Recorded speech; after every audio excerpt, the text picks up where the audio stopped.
Good morning, everybody. It is a beautiful morning here at the Elite Race Fab Shop. Today it's going to be another episode where we're working on the Subaru. Let's get back into it. When it comes to installing the fuel system and the fuel lines, the instructions are very, very detailed. So you can go straight to COBB's website and get all the instructions that you need. But I'll go ahead and show you how they have it going. So number one, the first line has a little 180 degree bend here, goes to the front side of the passenger rail, and it runs here, down beneath the turbo inlet, and over to here. Line number two goes to the back side of the passenger rail, feeds the exact same way, running along the other fuel line, and boom, they both pop out right there. About to run the ones on the driver's side, but it's very similar except for it has you running the lines this way instead of around the back. So I'm going to go ahead and do that, and I'm going to show you as soon as I get that done.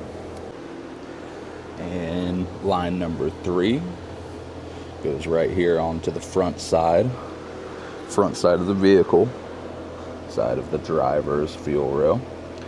Number four goes to the back, and they both run right along there underneath the AC lines and out this way.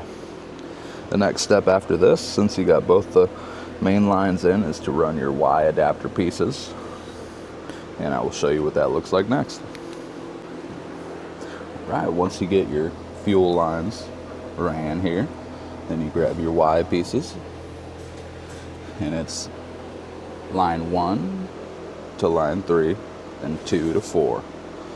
So you just got to match them up, and you run them right back here to where the return lines will go out this way, and then you are all good to go.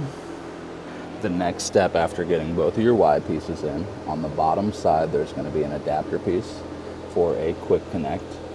Go ahead and put that adapter piece in, then you put this line number 5 in, and it goes all the way down, and it attaches here to the fuel pressure regulator. Fuel pressure regulator included with the kit bolts up to the stock mounting bracket. You just use a nut and a nut on this side, and then you've got the fuel pressure regulator right there. It goes from the return, and it comes with a quick connect down to here, clamped onto the regulator to the return line. And then the next one will be going from the feed all the way down to there, to the inside of the fuel. And then once that's done, the fuel system is pretty much all done. Got all the fuel lines ran. Everything is ran. Got the feed line ran up here. So with this disconnect here, I just want to let you guys know it is very, very tight. They supply some lubricant to put on the O-rings inside of it. Definitely use the lubricant. Even with it, it is still extremely tight. It's going to be one of those things where you got to put a rag back here, put a rag on this hand, and just push it together as tight as you can, and it'll finally pop back on there. But after that, after you got all that ran, then that is all good, and you are ready to move on to the next step. And just a solid reminder for you guys, once you get all of that ran, just go ahead and re-go and tighten down all of your fittings. Just make sure everything is tight. There's a lot of little fittings on here, and a lot of potential fuel leaks. So go back, retighten everything, and move to the next step. All right, so I just heard Connor pull back up with the Subaru. It sounded good. He took it down the road. I'm curious to see how it is. Let's ask him.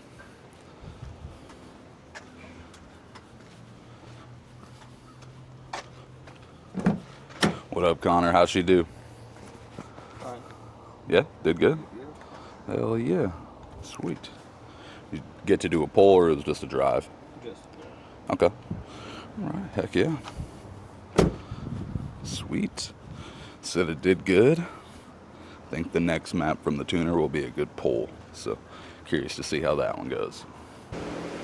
After you get your intake manifold on, you've got all your fuel lines ran. First thing you want to do, hook the battery back up and prime the fuel system.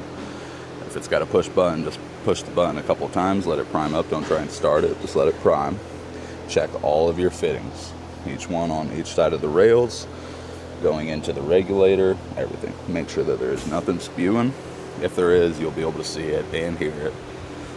If so, just tighten up the connector where it's spewing from. Make sure everything is tight. The last thing you want is to get everything together and for there to be a good sized fuel leak. So just make sure you do that, get everything tight. You can start working on getting the intercooler back in and all the other pieces put back together.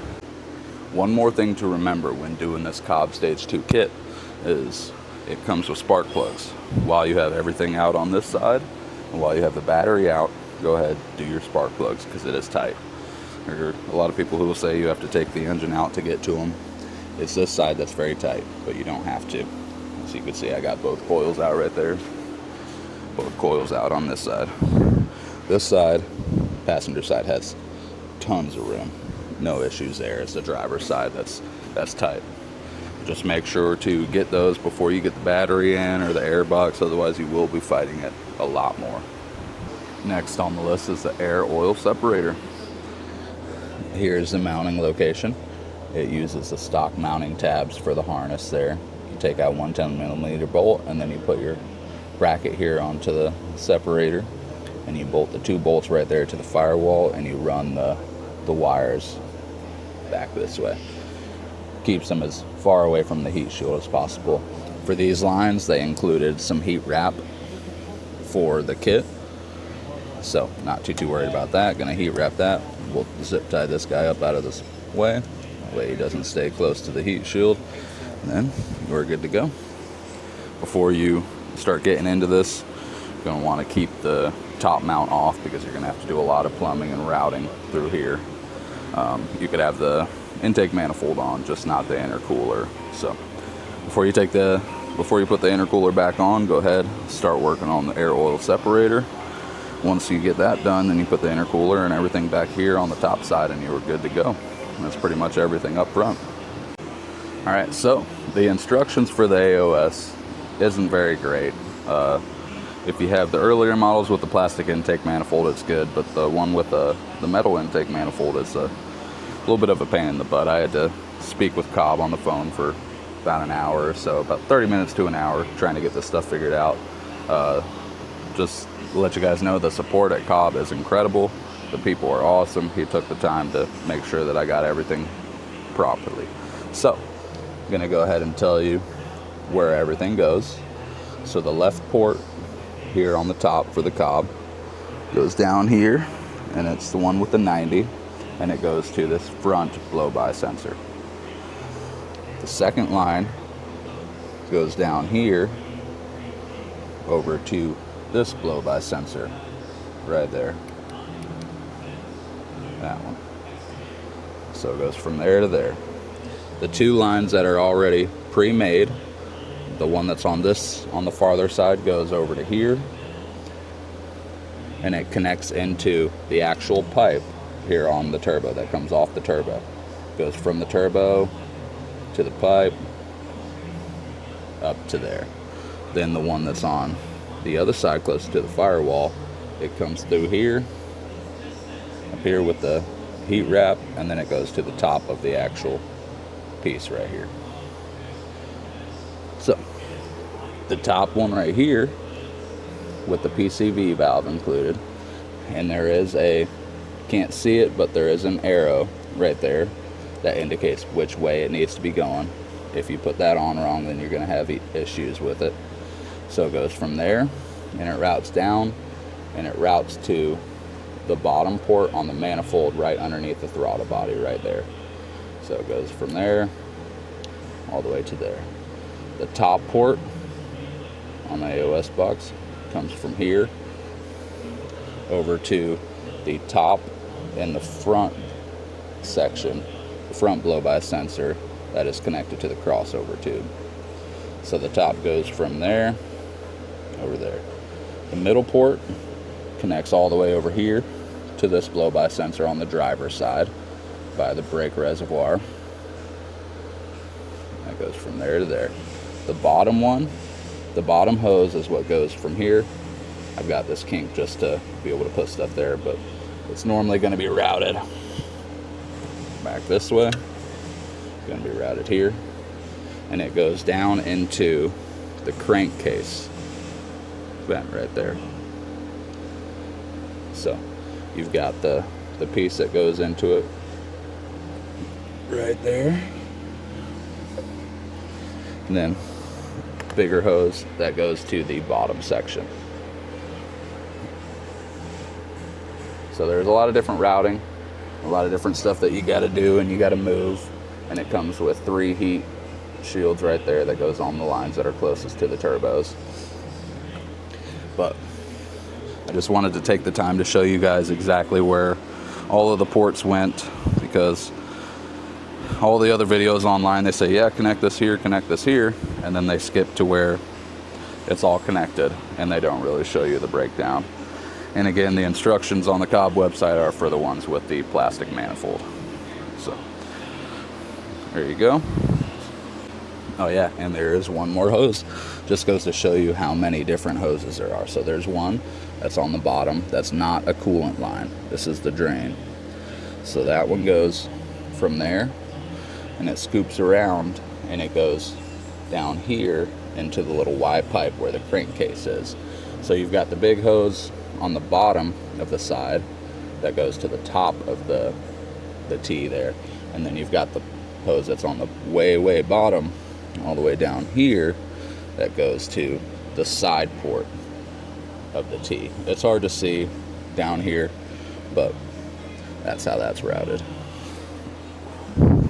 And that is all of the lines and how they're supposed to be routed with the stock blow-by sensors. There are different ways that you could do it. You can take out the blow-by sensors and use a resistor inside of it to basically trick it.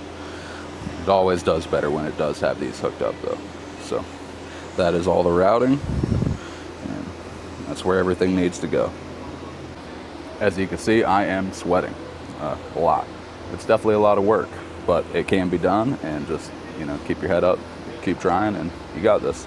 COBB makes a really good kit. You know, just working on Subarus is a little bit of a pain, but COBB makes it a lot easier. So just follow the instructions, watch the video, and just do what you can, and you'll get it. All right, so we are chugging right along on this kit. We've got everything pretty much all buttoned back up here on the top side. We've got the fuel injectors, spark plugs, fuel lines, regulator, all that good stuff. Got the AOS kit installed. All of our PCVs ran, intercooler back in place. And here soon we're about to start on the COBB air intake filter system. And I am excited. This is moving along good. Now don't get me wrong, you know, there's going to be some times where you get a little upset. Working on these things could be a pain. Everything's super tight and there's just a lot going on, especially after you put the lines on. Putting the intercooler back in is a little bit of a chore, but it is not bad. It can be done.